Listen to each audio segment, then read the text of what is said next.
Alright, today's video is going to be pretty short. So there are probably hundreds of videos out there talking about why people switch from one camera system to the other.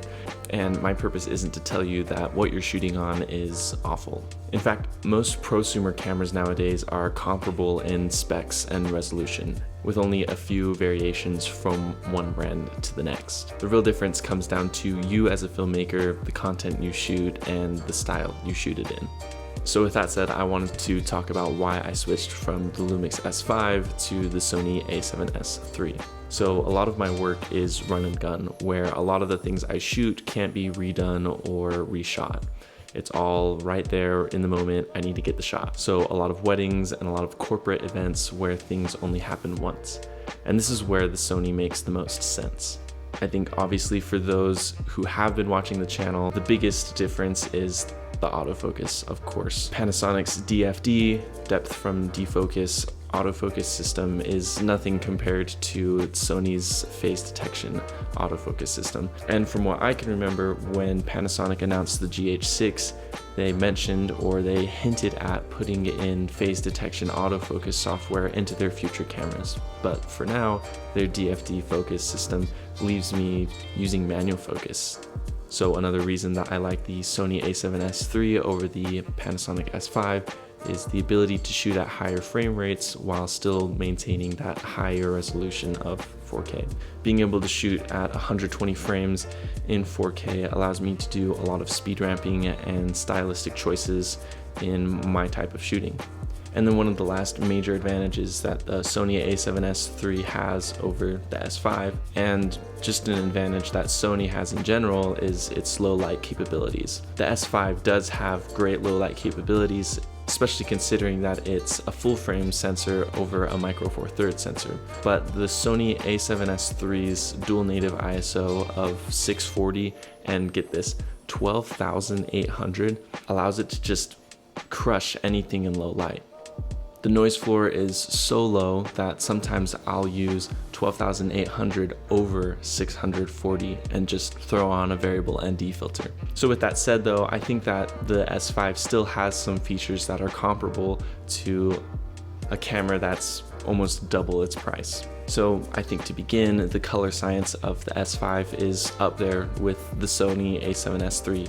The skin tones are very natural and it's easy to grade the footage. Second, I think that the ergonomics of the S5 and the user interface are just really intuitive.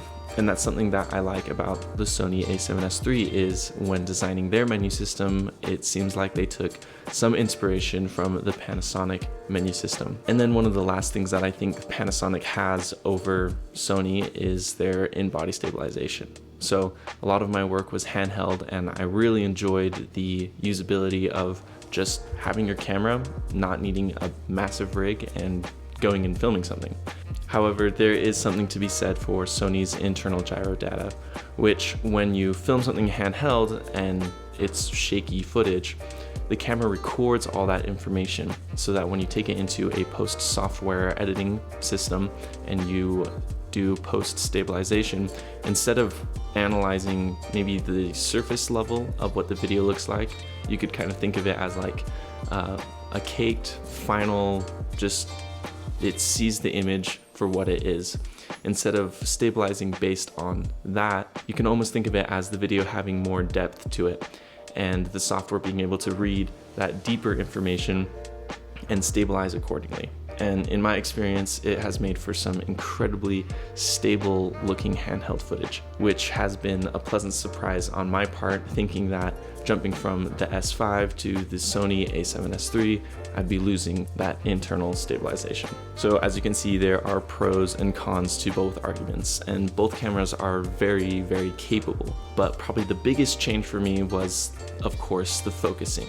And while manual focus teaches you to be intentional with focus pulling and timing, I often found it preventing me from even getting the shot that I wanted. I'd have to redo shots with different talents, say, okay, that was really good, let's do it one more time, I just need to nail focus. And even with years of doing manual focus and all of the built-in features of focus assist and the punch-in magnifier, it wasn't something that I wanted to deal with, especially with the type of events that I shoot, like weddings and corporate events, these things that can only be filmed once. I needed something that could work in those situations. And so that's why the Sony makes perfect sense. So in a roundabout way, do I recommend the Sony a7S III or the Lumix S5? Or do I recommend the Canon R5 or the Blackmagic 6K?